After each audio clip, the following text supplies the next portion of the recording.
Hello everyone, स्वागत है आप सभी का हमारे आज के वीडियो में। तो यार आज का जो अपना क्वेश्चन है ना, वो डेथ नोट एनीमे से रिलेटेड है।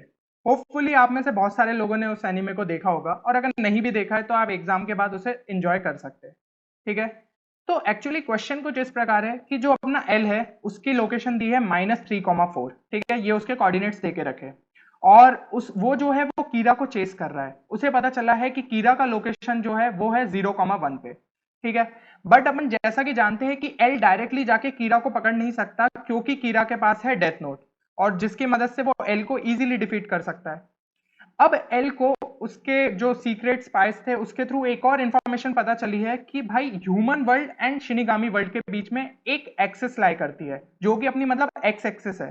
ठीक है, तो वो एक इमेजिनरी टाइप की एक्सेस है। अगर उसने उस पॉइंट पे मतलब उस एक्सेस पे किसी भी एक पॉइंट को टच किया और फिर वो जाके कीरा को पकड़ता है, तो वो डेथ नोट के इफेक्ट को इजीली नलीफाई कर सकता है। ठीक है ना, तो मतलब कि उसको इस एक्सेस को कहीं पे ऐसे पॉइंट पे टच करना है और फिर जाके वो कीरा को इजीली पकड़ सकता है। बट अपन ये भी जानते हैं कि एल को कीरा को जल्द से जल्द पकड़ना है, इसलिए ये जो डिस्टेंस है वो मिनिमम होना चाहिए। ठीक है। तो अब ये क्वेश्चन तो मैंने आपको फिगर में समझा दिया, बाकी ये जो क्वेश्चन थियोरेटिकली यहाँ पे लिखा हुआ है। ठीक है। तो L starts from the point P -3,4 and reaches Kira who is at point Q 0,1। In this path L also has to touch the border line which is present at x axis. So that axis is present between the human world and Shinigami world at r such that pr plus rq is minimum. Then the point r is. ठीक है। तो यहाँ पे अपन ने वो figure देख भी लिया है, तो अगर मैं यहाँ पे पॉइंट बना दूं -3,4, और ये हो गया अपने एल की, ये हो गई अपनी कीरा की लोकेशन। ये पी पॉइंट जो है वो है अपने एल की लोकेशन। क्यू पॉइंट हो गया अपना 0,1। और एक्स एक्सिस पे अगर कोई पॉइंट लाई कर रहा है तो उसके कोऑर्डिनेट्स होंगे a,0। ठीक है, एक्स कोऑर्डिनेट अपन ने कुछ मान लिया और वाई कोऑर्डिनेट ऑब्वियसली 0 होगा। तो ये वाले डिस्टेंस को अपन को मिनिमम करना है। तो पी आर डिस्टेंस क्या हो जाएगा? पी आर डिस्टेंस हो जाएगा अपना √a+3 का whole square plus 4 square plus ये वाला डिस्टेंस क्या हो जाएगा? R Q. ठीक है। तो ये डिस्टेंस हो जाएगा अपना √a² प्लस 1 स्क्वायर। बट ये तो यार किसी एक नॉर्मल पर्सन का अप्रोच होता है, बट अपन जानते हैं कि एल जीनियस है। ठीक है, तो वो ऑब्वियसली इस नॉर्मल अप्रोच से नहीं जाएगा, वो कुछ डिफरेंट सोचेगा, क्योंकि बाकी लोग क्या करेंगे, P R plus R Q लिखा और उसको डिफ्रेंशिएट करके इक्वल टू 0 करा। ठीक है, जिसकी मदद से वो उसकी मिनिमम वैल्यू निकाल पाएंगे। बट एल इस अप्रोच से नहीं जाएगा। तो एल ने क्या सोचा कि भाई यहां पे मैं -3,4 पॉइंट को प्लॉट कर लेता हूं। तो यहाँ पे -3,4 अपना कहाँ जाएगा? ये हो गया -1 -2 -3, और यहाँ पे 4 आ जाएगा 1 2 3 एंड 4। तो ये हो गया अपना लगभग -3,4 पॉइंट। और कीरा की लोकेशन क्या थी? कीरा की लोकेशन थी 0,1। ठीक है ना, यही दिया है क्वेश्चन में। हाँ, 0,1 एंड -3,4। ठीक है। तो अब उसको एक्सेस एक्सेस पे किसी एक पॉइंट को टच करना है।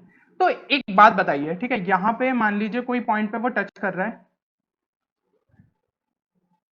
ठीक है, तो ये पॉइंट पे उसने मान लीजिए टच करा a,0, और वो यहाँ पे जाके इसको पकड़ेगा, मतलब ठीक है, कीरा को जाके पकड़ेगा।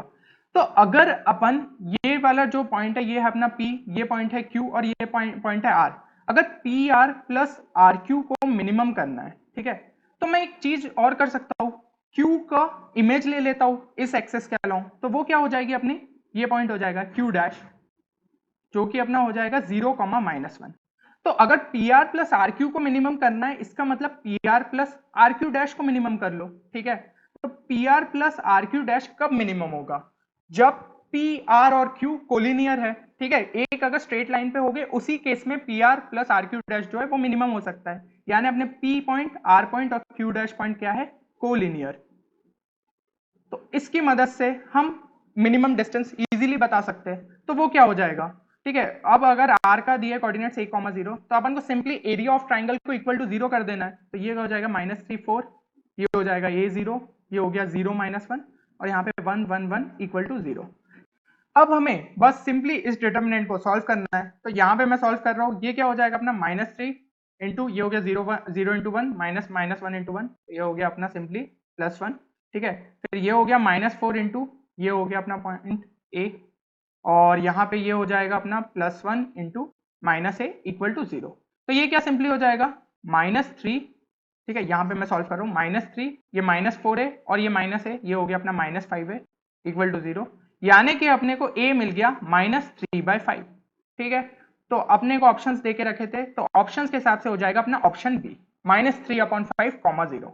तो देखा आपने यार, जो नॉर्मल अप्रोच मतलब जैसे कि स्टूडेंट सोचते होंगे कि भाई यहाँ पे लिखा है कि P R plus Q R को भाई मिनिमम कर दो, तो आपने उनका डिस्टेंस लिखा और उसको डिफरेंशिएट किया। तो जब भी मैक्सिमम और मिनिमम वर्ड पड़े, हमेशा ये मत सोचिए कि उसको डिफरेंशिएट करके ही उसका आंसर आ सकता है। बहुत सारे और भी मेथड होते हैं, जैसे कि अपना A M greater than equal to G M, जैसे कि ये इमेज वाला अप्रोच। तो ऐसे और भी डिफरेंट टाइप के अप्रोचेस अपन को सोचना चाहिए, क्योंकि जेई में इस टाइप के क्वेश्चन आते हैं, बट मैटर ये करता है कि आप अपना टाइम कितना सेव कर सकते हो और उस क्वेश्चन को किस शॉर्टेस्ट अप्रोच से जा सकते हैं। तो यार हम सभी को मतलब एल की तरह सोचना चाहिए, ठीक है, जो भी अपना शॉर्टेस्ट अप्रोच है वो चीज सोचनी चाहिए। तो यार उम्मीद करता हूँ कि आप सभी को इस वीडियो में मजा आया होगा, साथ ही साथ कुछ नया सीखने भी मिला हो। तो ऐसे ही और भी वीडियोस के लिए हमारे वीडियो को लाइक कीजिए, जिससे हमें भी मोटिवेशन मिले कि आपके लिए और भी इस तरीके के वीडियोस लाते रहे। तो अपन को यार मैथ्स को मतलब जो ऐसे नॉर्मल अप्रोच होता है ना, उस तरीके से नहीं सोचना है, अपन को उसे थोड़ा इंटरेस्टिंग भी बनाना है और स्मार्ट तरीके से सॉल्व करना है। तो फिर मिलते हैं अगले किसी वीडियो में, ठीक है, फिर किसी एक नई शॉर्ट ट्रिक कॉन्सेप्ट या स्ट्रेटेजी के साथ। तब तक के लिए आप लोग अपना ख्याल रखिए और अपनी प्रिपरेशन जोरों शोरों से करते रहिए। Thank you everyone.